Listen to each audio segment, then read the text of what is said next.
பாட்டி உங்களுக்கான டீ குடுமா, இங்க வை. சக்கரை கம்மியா போட்டிருக்க, அதிகமா கேட்க கூடாது. ஆமா. ஆஹா, பாக்கும்போதே சுவையா இருக்கே. ரியா வந்து டீ குடிமா. குட் மார்னிங் பாட்டி.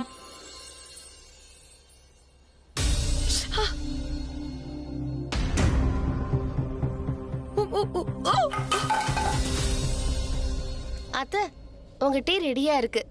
எனக்கு டீ வேணாம். பல்லவி, உன் உடம்பு நல்லா தானமா இருக்கு?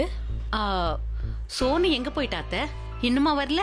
வந்துருவா. நீ ஏமா டென்ஷன் ஆகுற? நீ வந்து டீ குடி. இல்ல, எனக்கு டீ வேண்டாம். கொஞ்சம் அஜீர்ணமா இருக்கு, அதனால டீ எல்லாம் குடிச்சா எனக்கு சரியா வராது. அதிகமாகாது அத்தை, அசிடிட்டி அதிகமாகாது. ஜென்ரலா நாம வெறும் வயிற்றுல டீ குடிச்சா அசிடிட்டி ஆகும். நீங்க பிஸ்கெட் சாப்பிட்டு குடிச்சா எதுவும் ஆகாது அத்தை. சோ நீங்க ஏன் பிஸ்கெட் சாப்பிட்டுட்டு அதுக்கப்புறமா டீ குடிக்க கூடாது அத்தை? Are you sure?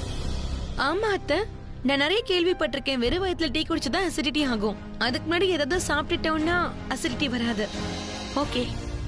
இல்ல, பிஸ்கெட் சாப்பிட வேண்டாம்.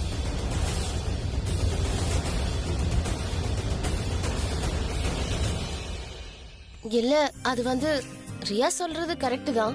வெறும் வயிற்றுல சாப்பிட்டா ஆசிடிட்டி அதிகமாகும். ஆனா பிஸ்கெட் சாப்பிட்டு குடிச்சா ஒண்ணும் ஆகாது. ஆனா அது வந்து ஆசிடிட்டி இல்லாதப்பதான் குடிக்கணும். ஆனா உங்களுக்கு ஆல்ரெடி ஆசிடிட்டி ப்ராப்ளம் இருக்குல்ல, அப்படி இருக்கும்போது ஏதாவது சாப்பிட்டு நீங்க குடிச்சாலும் அது அதிகமாக தான் செய்யும். அதனால நீங்க ஜில்லுன்னு பால் குடிச்சா உங்களுக்கு கொஞ்சம் நல்லா இருக்கும். இவ தன்னை ஜீனியஸாவும் என்ன ஸ்டூபிடாவும் ப்ரூவ் பண்ண நினைக்கிறா. அத்தையால ஜில்லுன்னு பால் குடிக்க முடியாது. லாக்டோஸால பிரச்சனை ஏற்படும். நீ நோட்டீஸ் பண்ணலையா பிராச்சி? அவங்க எப்பவும் மில்க் பவுடர்ல தான் டீ குடிப்பாங்க. சோ அவங்க கோல்ட் மில்க் குடிக்க மாட்டாங்க. எனக்கு தெரியும். ஆனா நான் என்ன நினைச்சேன்னா, அவங்களுக்கு அந்த டேஸ்ட் பிடிச்சிருக்கும், இல்ல டயட்டுக்கு ஏத்த மாதிரி எடுத்துக்கிறாங்கன்னு நினைச்சேன். அத்தை, உங்களுக்கு வந்து வாழைப்பழம் இஞ்சி ஜூஸ் கரெக்டா இருக்கும். அதனால ஆசிடிட்டி டோட்டலா சரியாயிடும். பிராச்சி சொல்றது சரிதான் பல்லவி. நீ அவ சொல்றத குடி, சரியா? அதனால உனக்கு அசிடிட்டி சரியாகலனாலும் உன் உடம்புக்கு ஒண்ணும் ஆகாது.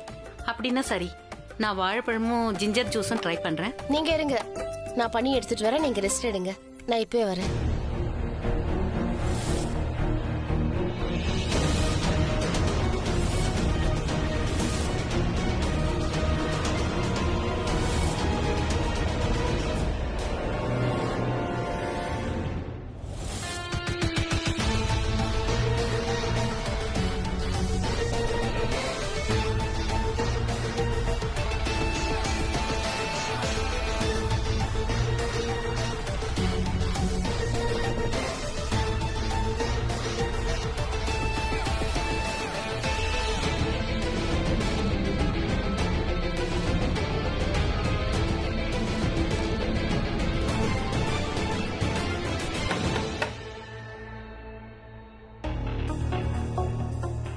ஏன் பிராச்சி நீ இந்த மாதிரி பண்ற?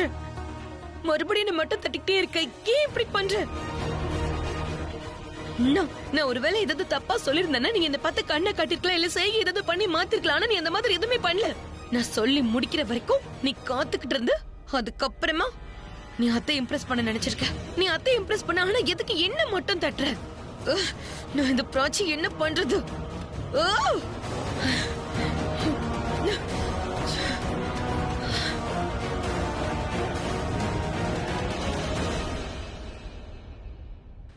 பல்லவி, நீ இப்ப வரைக்கும் பதில் சொல்லவே இல்ல. என்ன பதில் சொல்றது அத்தை? இங்க பாரு, ராஜேஸ்வரி சேலையில கரப்பட்டுச்சு இல்லையா? ரியா அதை அவ ஸ்டைல சரி பண்ணா. அந்த tip beauty tip. Beauty conscious யாருக்கெல்லாம் இருக்கோ அவங்களுக்கெல்லாம் அந்த விஷயம் தெரியும். நான் ஒரு விஷயம் கேள்விப்பட்டிருக்கேன். உனக்கு ஏதாவது ஒரு பொருள் மேல இன்ட்ரெஸ்ட் இருக்குன்னா உனக்கு இன்டர்நெட் நாள் ஃபுல்லா அந்த பொருளை தான் காட்டும். இவ போன்லயும் அந்த மாதிரி வீடியோ தான் நிறைய இருக்கும். நீங்க என்ன சொல்ல வரீங்க? நான் என்ன சொல்ல வரேன்னா, இங்க பாருமா, ரியா பண்ண காரியம் இருக்கே அது ரொம்பவே அவளுக்கு ஈஸியானது. நீ நல்லா கவனமா பார்த்தேன்னு வையேன், பிராச்சி பண்ண தப்ப யாரு வேணாலும் பண்ணலாம். நீயே பாரு, பிராச்சி சோலே கொட்டிடுச்சு, அவளுக்கு கிச்சன்ல பூனை வந்துருச்சுன்னு தோணி இருக்கு. ஆனா நீ என்ன சொல்ற? பூனையே வரலங்கிற. ஒருவேளை பூனை கூட வந்திருக்கலாம் இல்லையா? ஒருவேளை இப்படி கூட நடந்திருக்கலாம். ஒருவேளை கிச்சன்ல யாராவது போயிருக்கலாம், கை தவறி கொட்டி கூட விட்டுருக்கலாம். ஒருவேளை உன் மேல உள்ள பயத்துல அத அவ சொல்லாம இருந்திருக்கலாம்ல. அதே மாதிரி ராஜேஸ்வரி வந்தப்ப அவ கீழே விழுந்தா இல்லையா? கால் பிசங்கிடுச்சு, அதனாலதான் விழுந்தேன்னு சொன்னா இல்லையா? அது மாதிரி கால் பிசங்கி இருக்கலாம் இல்லையா? அந்த மாதிரி யாருக்கு வேணாலும் நடக்கலாம் இல்லையா? அதனால பிராச்சிக்கு நீங்க என்ன சொல்ல வரீங்க? நான் போய் அவகிட்ட மன்னிப்பு கேட்கவா? அவகிட்ட போய் சொல்லவா ஐ எம் சாரி, அன்னைக்கு தேவையில்லாம உன்னை ரொம்ப நான் திட்டிட்டேன்னு சொல்லவா? இல்லம்மா, அந்த மாதிரி நான் உன்னை எதுவும் போய் சொல்லலமா. நான் சொல்ல ஆசைப்படுறதெல்லாம் ஒன்னே ஒண்ணுதான். கிருஷ்ணனோட பூஜை இருக்கே, அது ரொம்ப பெரிய பூஜை. இன்னைக்கு கிருஷ்ணனோட பிறந்த நாள். என்னோட ஆசையெல்லாம் இந்த பூஜைக்கான ஏற்பாட பிராச்சி பண்ணட்டும். ரியாவால பண்ண முடியாதுங்கிறதுக்காக நான் இதை ஒண்ணு சொல்றேன்னு மட்டும் நீ நினைக்காத. நான் ஏன் சொல்றேன்னா, ரியாக்கு இந்த பூஜையை பத்தி எதுவுமே தெரியாது. அவ இந்த பூஜைக்கான ஏற்பாட்டை பண்ண முடியாது. ஏன்னா அவ இது வரைக்கும் இந்த மாதிரிலாம் பண்ணதில்ல. ஆனா அத்தை, ரியாக்கு சமைக்க கூட தான் தெரியாது. ஆனா சமைக்க கத்துக்கிட்டா இல்ல, அதே மாதிரி பூஜை பண்ணவும் கத்துப்பா. கண்டிப்பா கத்துப்பா, நிச்சயம் கத்துப்பா. என்னைக்கு அவ பூஜையை கத்துக்கிறாளோ அன்னைக்கு நான் அவகிட்ட இதை ஒப்படைப்பேன். ஆனா இன்னைக்கான பூஜைய பிராச்சியை ரெடி பண்ணட்டும். ஆனா அத்தை, அது இங்க வந்து பாரு, இது வரைக்கும் நான் உன் பேச்ச கேட்டிருக்கேன்ல. நான் வயசுல பெரியவ, உன் மாமியாரும் கூட. அதனால என்னோட வார்த்தையை நீ கேட்க மாட்டியா? சரி, நான் பிராச்சியே கிருஷ்ண ஜெயந்தி பூஜையை பண்ண விடுறேன், சரிங்களா?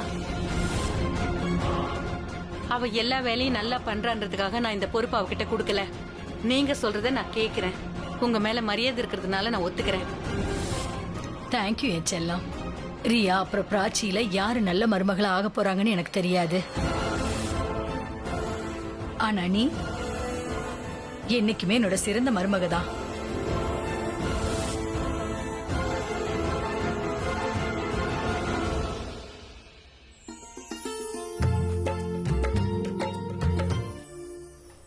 நீங்க இந்த கான்ட்ராக்ட்ல என்னெல்லாம் சேர்க்கணும்னு நினைக்கிறீங்க?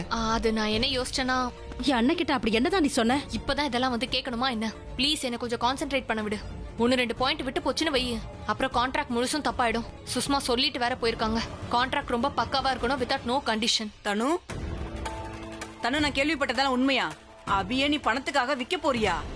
தனு மேடம், உங்களுக்கு இந்த பேப்பர்ஸ்லாம் இன்னைக்கே வேணும்னா நான் இப்பவே உடனே கோர்ட்டுக்கு போய் ஆகணும். அதனால நீங்க ப்ளீஸ் எல்லா பாயிண்ட்ஸும் செக் பண்ணிக்கோங்க. நான் ஒரே ஒரு பாயிண்ட பத்தி மட்டும் தான் யோசிக்கிறேன். அலியா, மித்தாலி சொல்றதெல்லாம் உண்மையா சொல்லு. நீங்க இந்த மாதிரி கான்ட்ராக்ட் போட்டு அபியை விற்க போறீங்களா? அதுவும் பிரக்யா கிட்டயே. நீங்க எப்படி அபியை விற்கலாம் சொல்லுங்க? இந்த மாதிரி யாராவது பண்ணுவாங்களா என்ன? நீங்க யாரும் எதுவும் சொல்ல மாட்டேங்கிறீங்க. தனு, ப்ளீஸ் என்ன கொஞ்சம் ஃபோக்கஸ் பண்ண விடுறீங்களா? ஒரு பாயிண்ட் அப்படி இப்படின்னு மாறி போச்சுன்னா அப்புறம் வாங்குறதுக்கு பதிலா நாம தான் உங்களுக்கு கொடுக்க வேண்டியதாயிடும். அப்படின்னா இதெல்லாம் உண்மைதானா? அபியை நீங்க பணத்துக்காக விற்க போறீங்களா? அட, யாராவது இந்த மாதிரி பண்ணுவாங்களா என்ன? அட கடவுளே, ஏன்பா இந்த மாதிரி எல்லாம் நடக்குது? கடவுள் இததான் ஆசைப்படுறாரு பாட்டி. அபி, பணத்துக்காக இவங்க உன்னை விற்க போறாங்கப்பா. இதெல்லாம் உனக்கு தெரியுமா? தெரிஞ்சிருந்தும் இதுக்கு நீ ஒத்துக்கிறியா? பி ரிலாக்ஸ் பாட்டி, நான் உங்களுக்கு புரிய வைக்கிறேன். அவசரப்படாதீங்க. முதல்ல நான் ஒரு முக்கியமான விஷயம் சொல்ல போறேன். லாயர் சார், எனக்கும் ஒரு டிமாண்ட் இருக்கு. இந்த கான்ட்ராக்ட்ல அது கண்டிப்பா வேணும். என்னோட ஆசை என்னன்னா, என்ன வாங்கினதுக்கு அப்புறம் வீட்டுல இருக்கிற ஏதோ ஒரு பர்னிச்சர் மாதிரி ஏதோ ஒரு மூலையில வைக்க கூடாது. அதுவும் இல்லாம என்ன ஒரு வேலைக்கார மாதிரி எல்லாம் நடத்தக்கூடாது. நான் பிரக்யாக்கு ஹெல்ப் பண்ணிருக்கேன், அவ பக்கம் நின்னு இருக்கேன், அவளுக்கு சப்போர்ட் பண்ணிருக்கேன், மோசமான ஆளுங்க கிட்ட இருந்து காப்பாத்திருக்கேன். அதுக்கு பதிலா அவ இந்த மாதிரி எல்லாம் பண்றா இல்லையா? முதல்ல அவ என் மனசோட விளையாடுனா, இப்ப அவ வாழ்க்கையோட விளையாடுறா. பிளான் அவ போட்டால, பேப்பர்ஸை நான் தான் ரெடி பண்ணுவேன். உங்க டிமாண்ட் என்ன? டிமாண்ட் நம்பர் 1,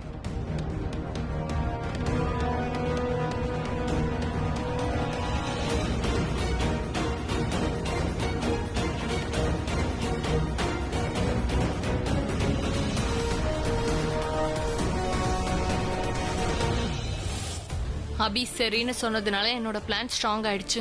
இனிமே பிரக்யா நான் சொல்றபடி தான் ஆடுவா. நான் இங்க திட்டத்தை யோசிப்பேன், அபி அங்க திட்டத்தை செயல்படுத்துவாரு.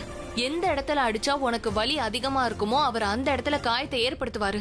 இந்த பாயிண்ட்ஸ் எல்லாமே இந்த கான்ட்ராக்ட்ல இருக்கணும்னு ஆசைப்படுறீங்களா?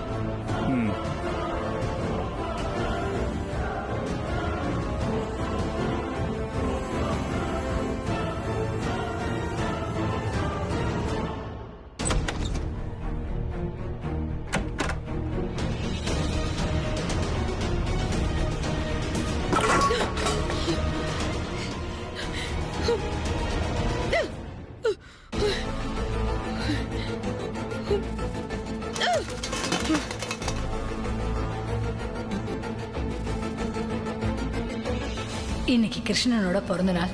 ஸோ என்னோட ஆசையெல்லாம் இன்னைக்கான பூஜையை பிராச்சியே பண்ணட்டும்.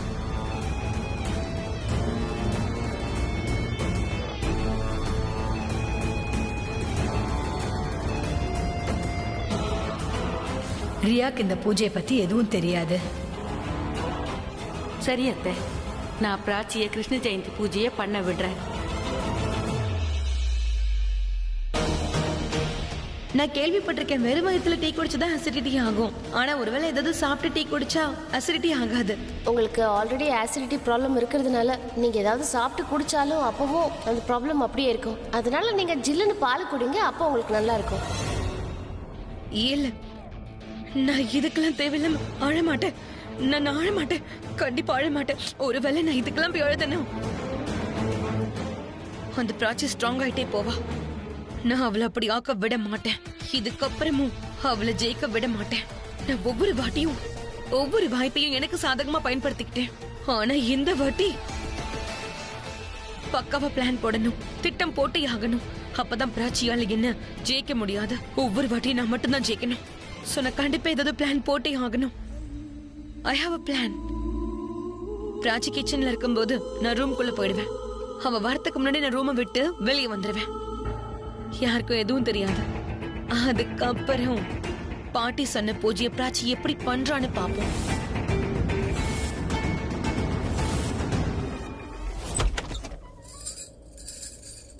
அட ஃபைனலி நீ வந்துட்டியா? ஒரு 2 நிமிஷம் நான் வந்துடுறேன். Oh shit.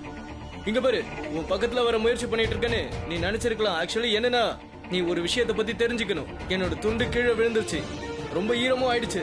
அதனால எனக்கு ஃப்ரெஷ்ஷான துண்டு ஒன்று கொடுக்குறியா? Please pass me a towel.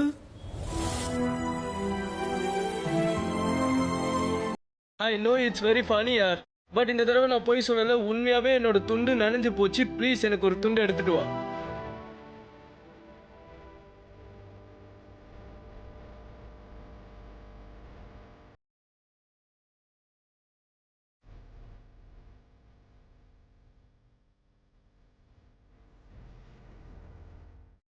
Prachi,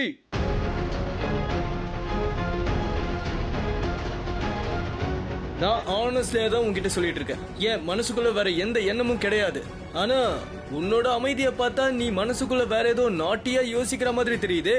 முதல்ல டவல் கொடு, நான் ஃபுல்லா நனைஞ்சு இருக்கேன். முன்னொரு நாளில் நான் ஒரு பறவை, அழகிய காடு, சிறிதொரு கூடு. இங்க பாரு பிராச்சி, ஒருவேளை நீ மட்டும் டவல் கொடுக்கலன்னு வை, ஐ ஸ்வர் நான் அப்படியே வெளியே வந்துடுவேன். அப்படியே நான் உன்னை ஹக் பண்ணிடுவேன். அதுக்கப்புறம் நீயும் முழுசா ஈரமாயிடுவ. பரவாயில்லையா? வந்துடுவா. எல்லையில்லாத விரிவு சிறகுகள் எந்தன் தோழிகள் போலே சீரிப்பாய்வேன் வானின் மேலே. இது ரொம்ப விசித்திரமா இருக்குல்ல? அதாவது நீ வெளியே இருக்க, நான் உள்ள இருக்கேன். 2 பேரும் உயிருக்கு உயிரா காதலிக்கிறவங்க இவ்வளவு நெருக்கமா இருந்தும் நெருக்கமா இல்லைன்னு வை. அதுல என்ன சுவாரஸ்யம் இருக்கு சொல்லு?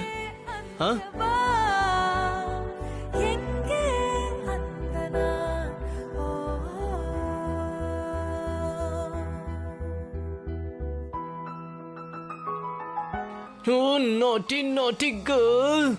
நான் எவ்வளவு நேரமா உனக்காக இப்படி கட்டி பிடிக்கிறதுக்கு காத்துக்கிட்டு இருக்கணும். You know, I love you so much. I love you too.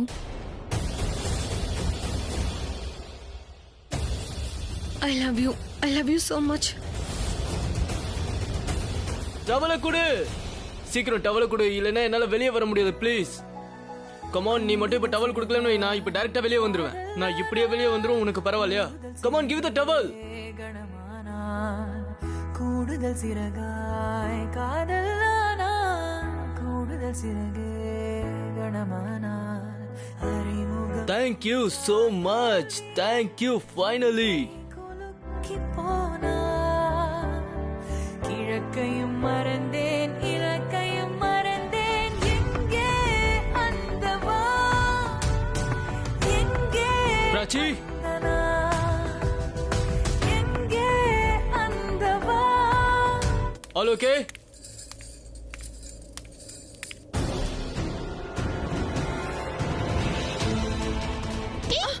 பாத்தரியா என்ன பண்ற?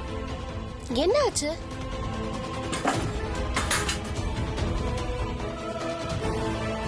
ரியா என்னாச்சு அவளுக்கு? உடம்பு சரியில்லையா?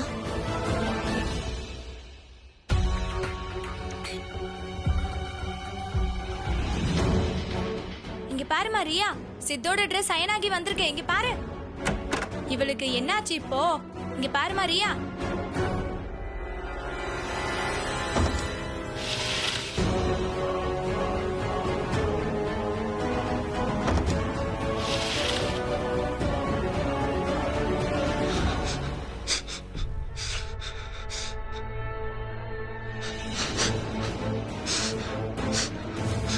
I missed you.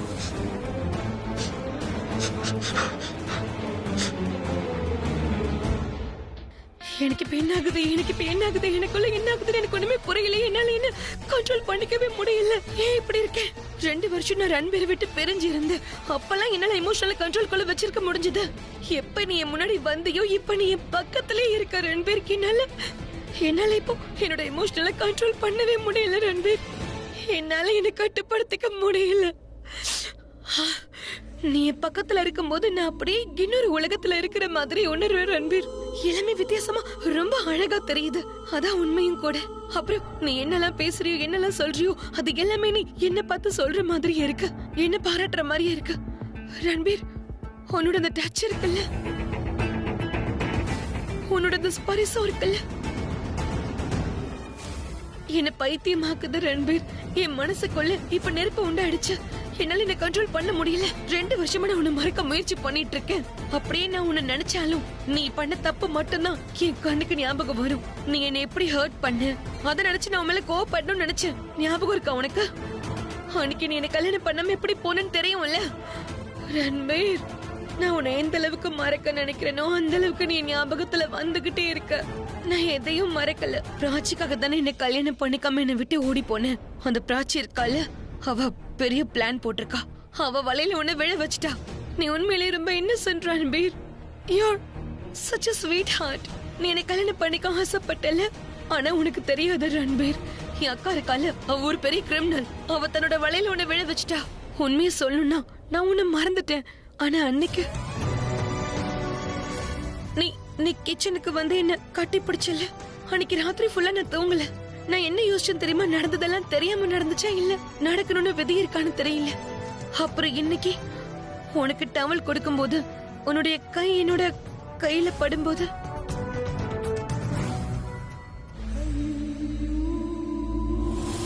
நான் உன் கையை பிடிக்க ஆசைப்படுறேன் ரன்பீர். தப்பான எண்ணத்துல சொல்லல, காதல்ல சொல்றேன். உன்னை கட்டி அணைக்க நினைக்கிறேன். மனசால நீயும் என்னை கட்டி பிடிக்கணும்னு நான் ஆசைப்படுறேன். அப்புறம் நீ அன்பா என்ன நீ கூப்பிடணும். அப்புறம் சொல்லணும், ரியா யூஆர் மை வைஃப்னு, யூஆர் மை லவ்னு சொல்லணும். அண்ட் நான் உன்கிட்ட சொல்லுவேன், Ranbir I love you, I love you so much, I love you Ranbir. என்னுடைய ஆசை எல்லாம் நீயும் நானும் ஒன்னாகணும். நீயும் நானும் மட்டும்தான், வேற யாரும் இருக்க கூடாது. No one else, not Prachi. முன்னொரு நாளில் நான் ஒரு பறவை, அழகிய காடு, சிறிதொரு கூடு. முன்னொரு நாளில் நான் ஒரு பறவை, அழகிய காடு, சிறிதொரு கூடு. மேக மேகமாய் கனவு, எல்லையில்லாத விரிவு, சிறகுகள் எந்த. ரன்பீர், நீ கூட இருக்கும்போது எனக்கு வாழணும்னு ஆசை இருந்துச்சு, பிடிப்பு இருந்துச்சு. ஆனா என்னை விட்டு நீ பிரிஞ்சு போனதுக்கு அப்புறம் என் வாழ்க்கையில ஒரு குறிக்கோளை இல்லாம நீ பண்ணிட்ட. ஆனா நான் உன்னை திரும்பவும் சந்திச்சதுக்கு அப்புறமா மறுபடியும் என் வாழ்க்கைக்கான குறிக்கோள் எனக்கு கிடைச்சிருச்சுன்னு தோணுது. உன்னை கிட்ட இருந்து அவ பறிச்சுட்டா ரன்பீர். இப்ப என் அக்கா கிட்ட இருந்து நான் உன்னை பறிச்சுக்க போறேன்.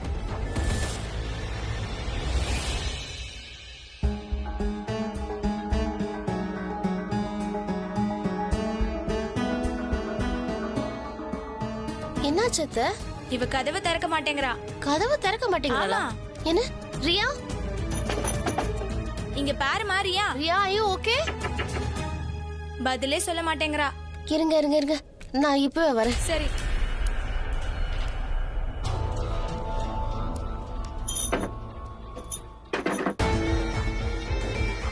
நீ எனக்கு என்னெல்லாம் பண்ணியோ அதை நான் உனக்கு திரும்பவும் பண்ண போறேன் பிராச்சி.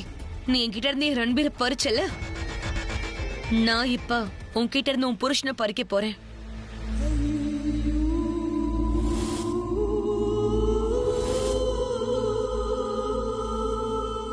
எனக்கு எதை பத்தியும் கவலை இல்ல. அதாவது ரன்பீர் யாருக்கு வேணா புருஷனா இருக்கலாம், நான் யாருக்கு வேணாலும் பொண்டாட்டியா இருக்கலாம். ஆனா என் லைஃப்ல ஒரே ஒரு குறிக்கோள் தான், ரன்பீர் அடையிறது. அண்ட் அவனை அடையிறதுக்காக மட்டும் நான் இனிமே வாழ போறேன்.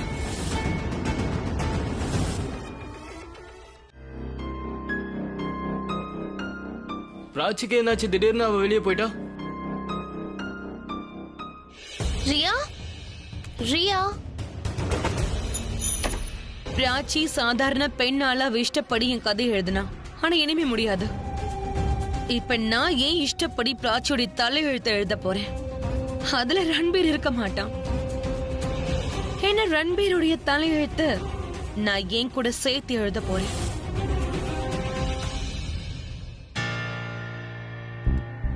அட இப்படி ஓடி போயிருக்கா, இதை எடுத்து கூட வைக்கவே இல்ல.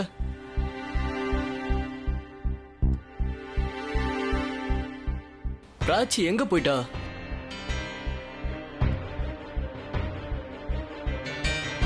சரி போட்டோம். ரியா, இது க்ளோஸா இருக்கு. ஏன் இப்படி பண்றா அவ? என்ன ஆச்சுன்னே தெரியலையே. ஒரு செகண்ட் நான் பழைய ரியா என் முன்னாடி பார்த்த மாதிரி இருந்துச்சு. ரியா